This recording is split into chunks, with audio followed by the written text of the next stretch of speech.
Cena, I know Barrett and Nexus better than you. Therefore, I'm more qualified than you. This is my team. You're a man, and guess what? It's gut check time.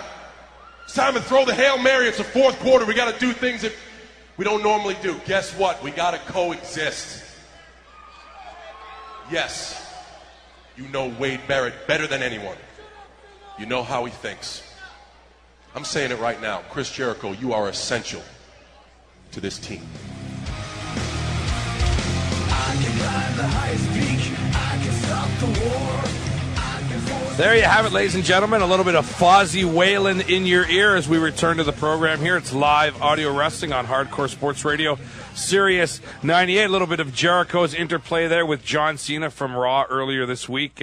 We had a chance to sit down and talk with Chris Jericho just earlier tonight here. He was on his way home, actually, after doing a house show in Tampa. He was driving back. He was in a six-man match, and he was in very good spirits, so we had a chance to talk to him about Fozzy. Of course, Fozzy are playing here in Toronto, if you're in the Toronto area. Next Friday night, they're playing at the Tattoo Rock Parlor. They're also playing in Windsor. They're also playing in Hamilton as well. As you'll hear in the interview here, Jericho talked about playing with Gord Downie. Can you imagine that, Jay? What a bill, eh? Fozzy and Gord Downie. The tragically Fozzy. That is quite the double bill, I have to say.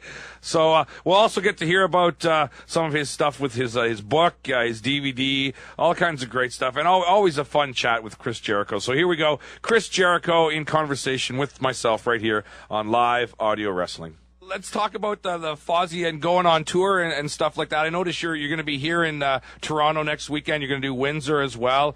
You're doing some UK dates in October. It must be really hard for you to juggle doing live gigs with Fozzy and the wrestling stuff. On paper it's hard, but for me as a person it's not, because anybody that knows me knows that I was a musician a lot longer than I was a wrestler. I started playing in bands when I was 12 years old, and I kind of had a crossroads when I was like 16 or so of what I wanted to do. Growing up in Winnipeg, there really wasn't much of a music scene, and I knew I could go to Calgary and train for wrestling, but even when I was training and even when I first started, I still continued to play, the bar bands and play, parties and write songs and record songs and that sort of thing. So to me, when I was a kid, I had two dreams. One was to be a wrestler, the other one was to be in a rock band. So now that 10 years into Fozzy and getting kind of all the critical acclaim and gaining new fans, with every new record and every show that we do, it's worth it to me to put the time into the band because it's paying off. Like I said, hard work is what gets you your dreams, and I know that from all the stuff that I had to do to become, Chris Jericho, the quote-unquote famous wrestler. Same thing with the band, and putting the time in and kind of striking while the iron is hot is very important, and it's paying off. So, yes, it's hard, but it's worth it to me because I believe in it, and more importantly, fans believe in it. If nobody was coming to our shows and nobody was buying the records and if nobody cared, it'd be a different story, but it's the exact opposite of that. The band is growing, every month, it seems, and that's why it's affording us a great opportunity to be able to tour the world with the band, coming up to Toronto and like you said, Hamilton and Windsor next weekend, and heading over to England, Ireland, Scotland, Wales, France in the fall, probably doing Australia and Japan in the wintertime, like all that stuff. It means a lot to me because I know all the amount of work and time we put into to get it to this point. Is it hard for you to get the time off from wrestling? Because, Chris, we all know you're an integral part of the WWE. Is it hard when you say, hey, I want 3 weeks off to tour the UK with my band? In some ways, yeah, but I'm an interesting case in how it is for me. Obviously, I have many years, a lot of experience, kind of one of the higher names on the totem pole, but more importantly, I never get hurt. For whatever reason, maybe too stupid, whatever it is. I've never been hurt, so everybody else on the roster takes time off for being hurt, or they're taking time off to go make a WWE movie. I don't get hurt. I don't make WWE movies. I go on tour with my band.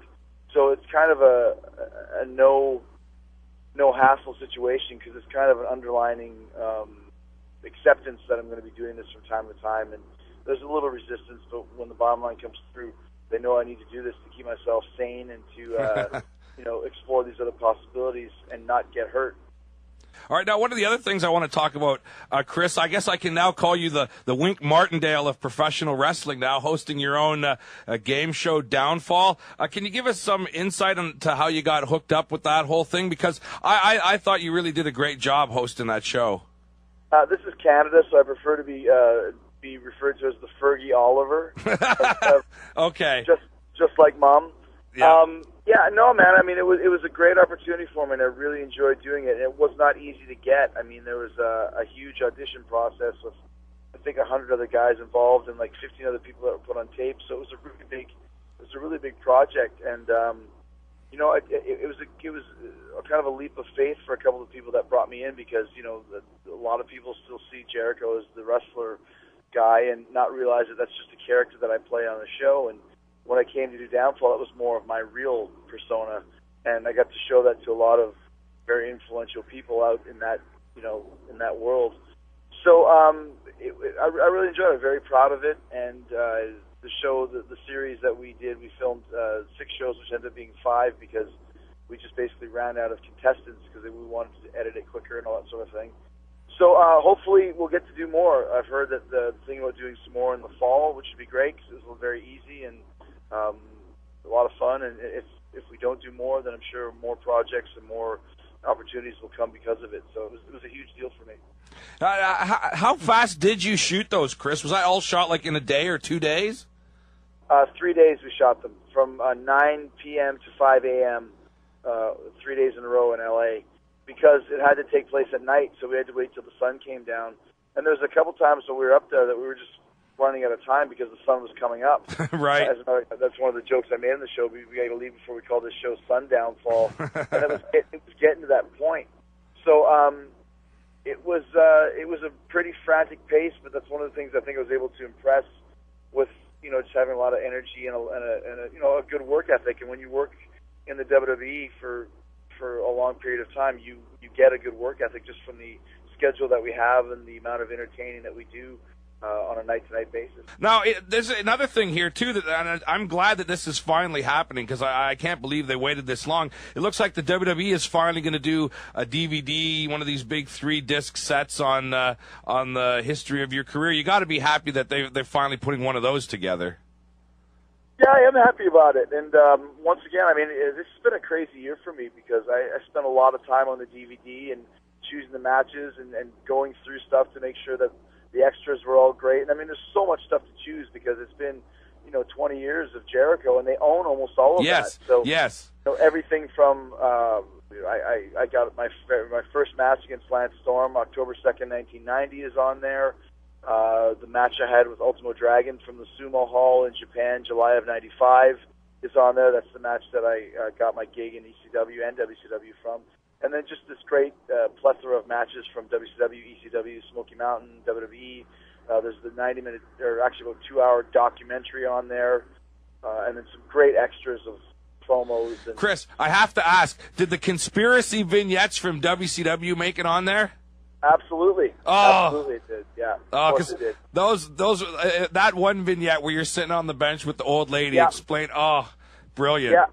I mean, and that's the thing, like, a lot of people have seen that and want to see it again, and a lot of people have never seen it. Yeah. But I went even deeper than that. Like, I got this little, remember back in about 2002, 2003, 2004, after the show was done, you'd go in the ring and just do improv comedy. It would be me and Steve, or me and Rock, or Rock and Steve, or whatever. And I found this one, it's about a 15-minute piece of tape from Tucson, Arizona, of right after the show ended, Steve and I doing about 15 minutes of improv comedy, and it's brilliant. It's like some of the funniest stuff I've ever done in my career, and Steve as well. And people have never, ever seen it. It's never been seen because it was never aired. It was just after the show. Right. We always record everything that happens, and as soon as it was done, I was like, you know what? That has to be on my DVD if I ever get one. And that was 7 years ago. So I got a tape of it, and I just kept it at my house, and then when this came up, I remember I had something I said I was going to put on a DVD, and I went looking through all the VHS tapes, if you can remember those, and found this piece of tape, and it's just amazing. So we got that on there. So it really is a great, comprehensive package, not only of my career, but of a great time in the business when it was a lot more, there's a lot more experienced guys involved and a lot less kind of strict rules and stuff like that. So. Now, I want to get a couple quick wrestling things in here while we got a chance. Of course, you're involved with the Nexus tag team at SummerSlam. Bret Hart is going to be a part of the team as well. I just wanted to get some of your thoughts on the Nexus angle so far and what you thought, because I thought overall, I mean, there's been a couple bumps, but overall, I think it's been fairly strong. I don't think it's been fairly strong. I think it's been a stroke of genius.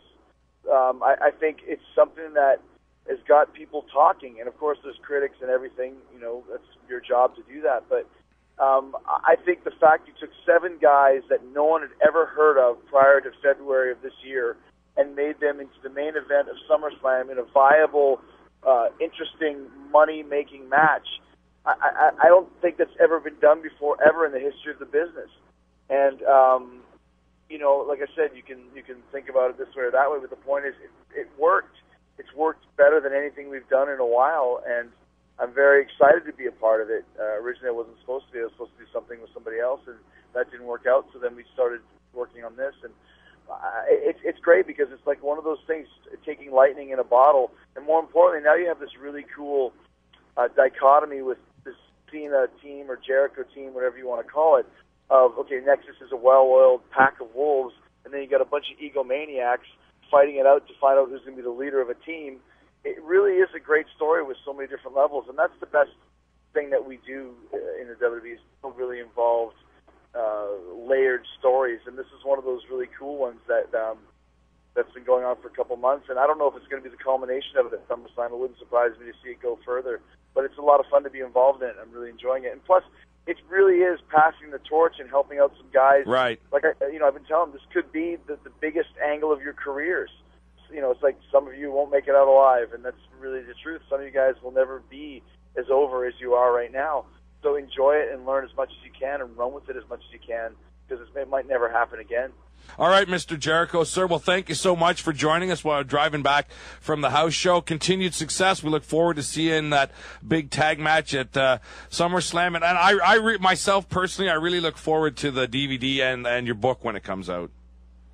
Yeah, like I said, there's a lot of stuff and a lot of good history and a lot of good stories. And, yeah, I'm looking forward to it. I'm coming to Toronto, too, for the big rock show. Tattoo Rock Parlor, man. Tattoo Rock Parlor. It's Are you one going of to be there, man? You're a musician. It's one of the new hip clubs, I'm telling you. You're going to have quite the crowd there.